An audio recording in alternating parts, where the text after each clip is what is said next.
जय श्रीराम. मी तेजस तुमचं स्वागत करतो आपल्या एका नवीन डेली व्लॉग मध्ये. नेहमीसारखा पोहोचलो होतो कॉलेजला आणि बाहेर कोणी दिसत नव्हतं. म्हटलं काय विषय, आणि विषय असा होता सगळे पोरं पोहोचले होते लेक्चरला आणि तुमचा भाऊ थोडासा लेट झाला होता. आणि विशेष गोष्ट म्हणजे चालू लेक्चर मध्ये हर्षलची बॅग गायब झाली होती आणि ती कस काय झाली, ती कोणी केली होती काय माहिती. त्यानंतर आम्ही पोहोचलो होतो कम्प्युटर लॅब मध्ये, कारण आमचं होतं टीटीपीएमचं लेक्चर आणि मॅडमचे नखरे पाहिले किती चालू आहे लेक्चरसाठी. लेक्चर झाल्यानंतर तुमचा भाऊ निघाला होता रूमकडे जाण्यासाठी, पण आपला थंब द्यायचा बाकी होता, त्याच्यामुळे परत आलो होतो वरती थंब देण्यासाठी. थंब दिला आणि निघालो होतो बाहेर. बाहेरून बघतो तर इथे जोरदार व्हॉलीबॉल स्पर्धा भरलेली होती. म्हटलं आपल्याला बी जावंच लागेल. मी जायच्या आधीच पोरांनी बॉल अडकवला होता झाडावरती. म्हणजे विचार करू शकता तुम्ही किती एक्स्ट्रीम लेवलची मॅच चालू असेल इथे. असे संकेत नानाचे जोरदार प्रयत्न चालू होते.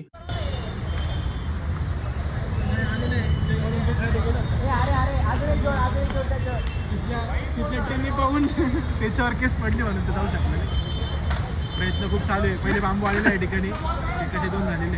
एकाचे 2 बांबू तर झाले होते, पण बॉल काही खाली यायला तयार नव्हता. अविनाश आमले याच्या बी जोरदार प्रयत्न चालू होते, पण बिचारा आता किती प्रयत्न करणार नाही का. बाकी आजसाठी एवढंच. भेटू लवकरच एका नवीन व्हिडिओ मध्ये. जय श्रीराम.